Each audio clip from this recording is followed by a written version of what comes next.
be in favor of it. Yeah, this is a very unusual situation, and I would be in favor of it. Now, in theory, they're supposed to have it, but they spent a lot of money on bringing illegal migrants, people that came into our country illegally, and taking them in, and all of the money they've spent, numbers that nobody can even believe. So they don't have any money for the people that live here that got hit by one of the worst storms, possibly the worst storm ever, but one of the worst storms in the history of our country. And it's a shame, because they should have the money. They spent money that I don't believe they're supposed to be spending for that, as you know. So I think it's a disgrace what happened with FEMA, what's happened with their rescue effort. Their rescue effort was almost non-existent. And by the way, I want to thank a man who was really incredible. When I came here, close to here, but I couldn't come here because it was not the appropriate thing, as I told you.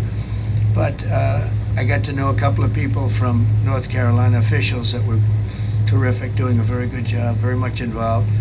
And they said, do you know Elon Musk? I said, I happen to know the gentleman. What's your problem?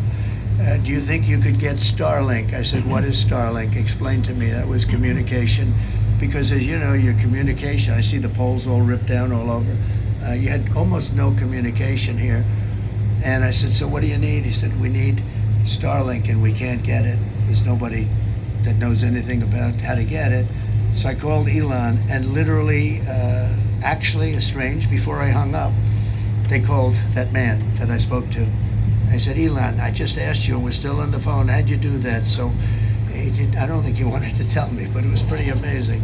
And he got it here really in record time. There was some delays that shouldn't have happened on behalf of the federal government, but that was straightened out. But he had Starlink here, and your communications went from non-existent to probably almost better than what it was before.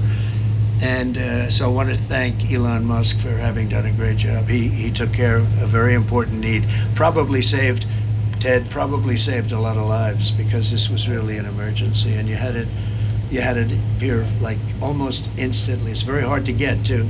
It's been pretty popular and very hard to get. Thank you.